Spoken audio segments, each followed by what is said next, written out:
Very pleased to be with you for the annual conference of the Universities of Ottawa's Official Languages and Bilingualism Institute. And the theme this year, as you all know, is Evolution in a Context of Individual and Global Mobility. Puis, j'aimerais remercier Laure Lemoine de m'avoir invité à présider ce symposium et de modérer des discussions.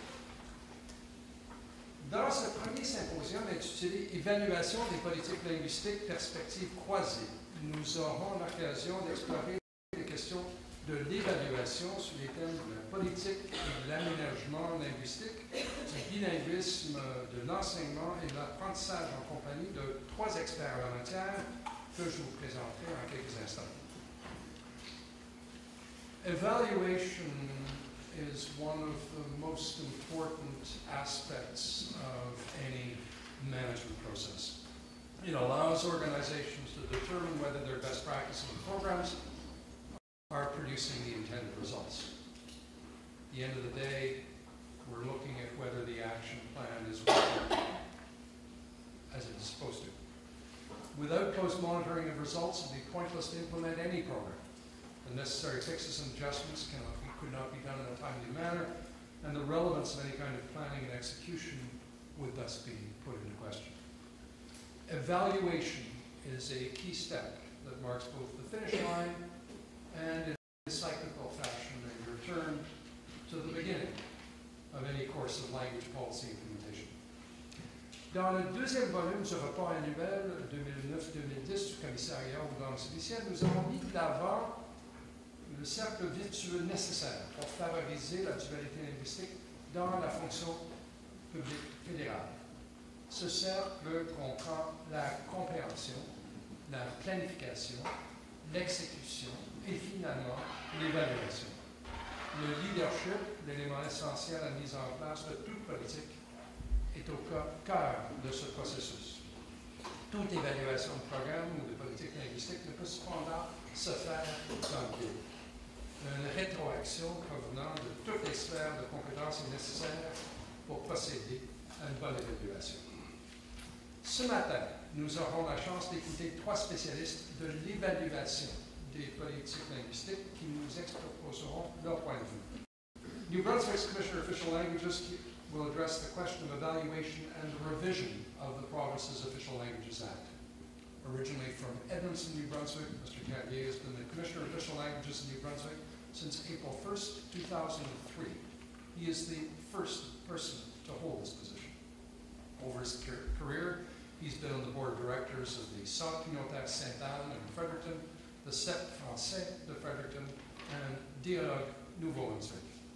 Mr. Carrier was also a member of the organizing committee for Fredericton's French for the Future program and a member of that organization's national board of directors.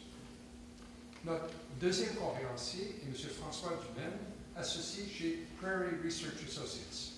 M. Dumaine nous entretiendra sur l'évaluation de programmes de langue officielle et d'appui aux communautés de langue officielle en situation minoritaire.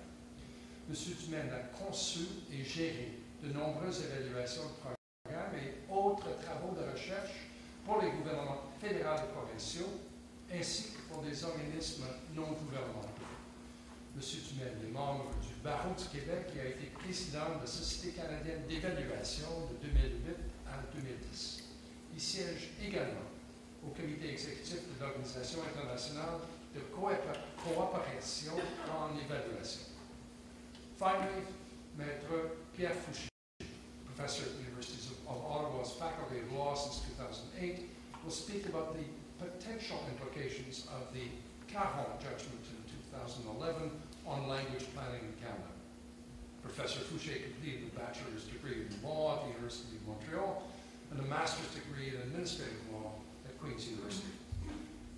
He has worked as a lawyer in private practice and as a researcher in the federal government before becoming a professor at the University of Moncton's Faculty of Law. In addition to working as a lecturer and visiting professor in various parts of Canada and the world, we keep crossing paths around the world. Mr. Fouché has a wealth of experience as a legal advisor, analyst, and expert consultant. He's the author of numerous publications on minority language rights, civil liberties, and public law.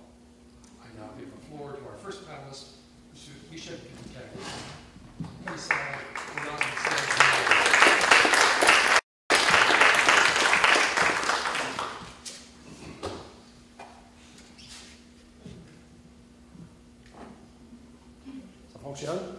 Oui, merci. Merci Graham, merci cher ami.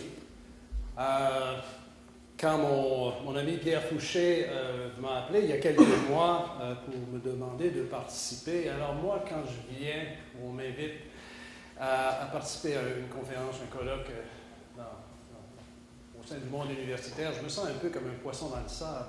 Je n'ai rien d'un académique ou d'un intellectuel. Alors j'ai hésité un petit peu, mais Pierre m'a dit, tu pourrais parler de la révision de la loi sur les langues officielles du Nouveau-Brunswick, ça pourrait intéresser les gens. Alors je me fie à Pierre, que ça va vous intéresser, j'espère bien.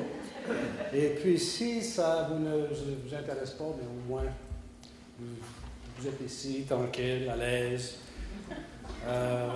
en sécurité.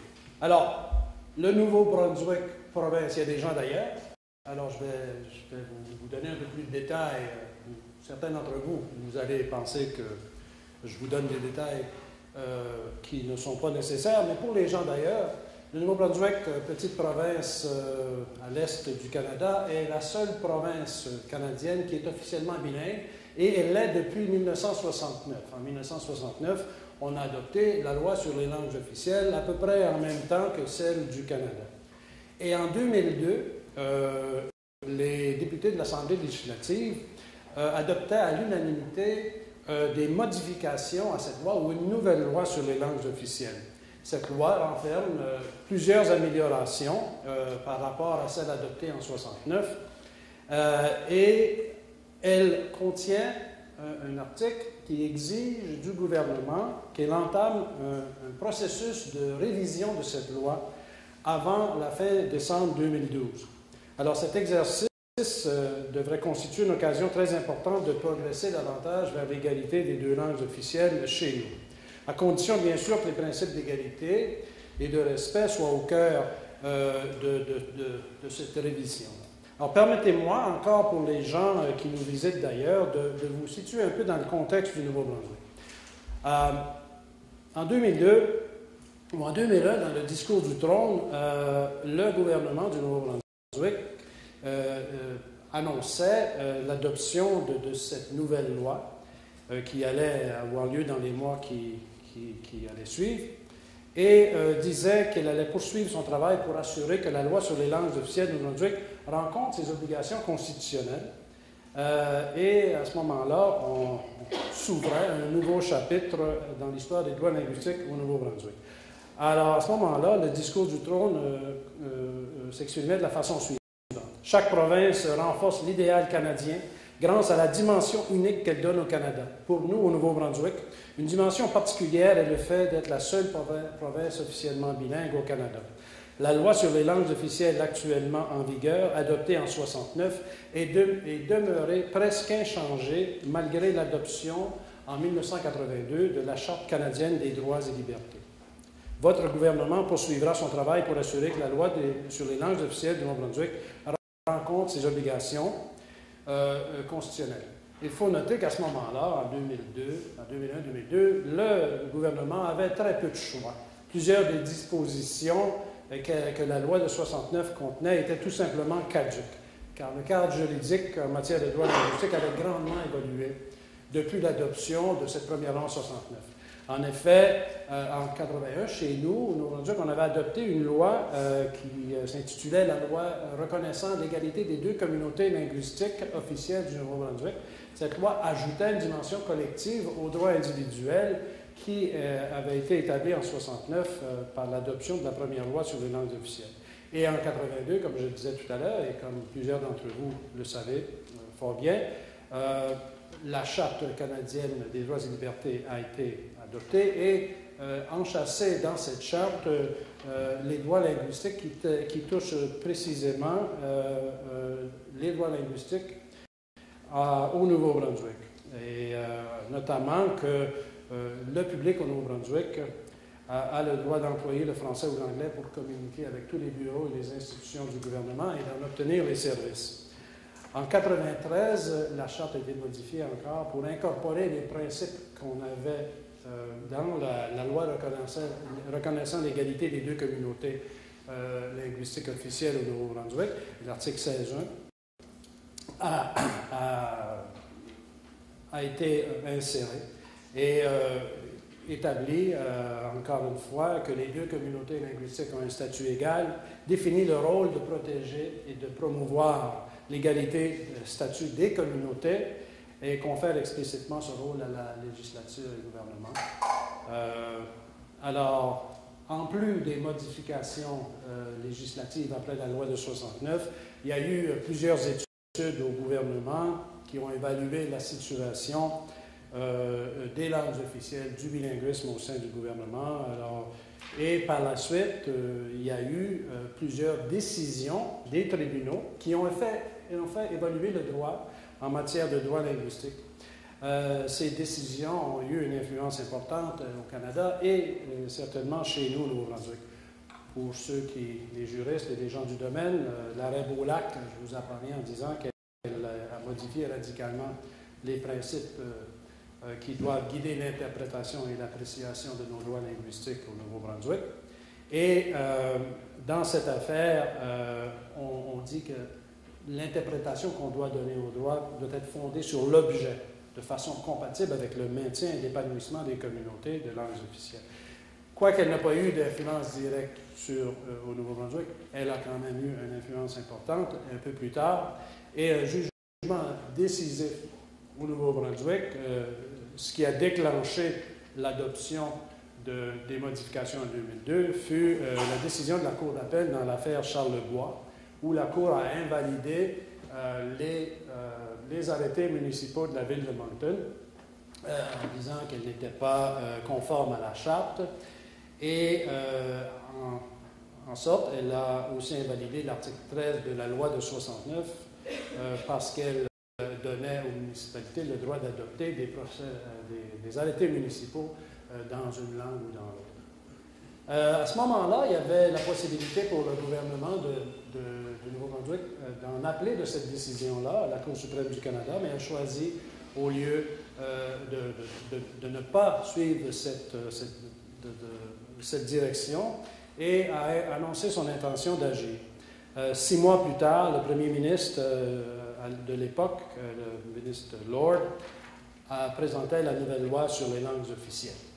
Et un fait à noter, c'est que le processus qui a mené à l'adoption de cette nouvelle loi ne comportait pas de consultation publique. Les débats se sont confinés surtout à l'Assemblée législative et il y a eu des discussions avec des représentants de la communauté, mais pas de grandes discussions et d'engagement du public dans ce processus.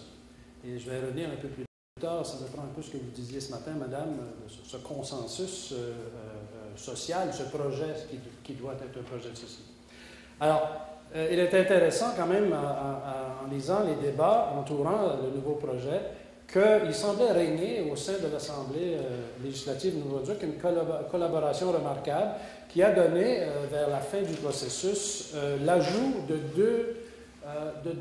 deux éléments importants, celui de l'offre active, c'est-à-dire, je vous l'explique un peu plus loin, et aussi le mandat, d'ajouter au mandat du commissaire aux langues officielles la promotion de l'avancement des 2 langues officielles. Alors, 3 jours plus tard, à l'unanimité, la loi sur les langues officielles a été adoptée.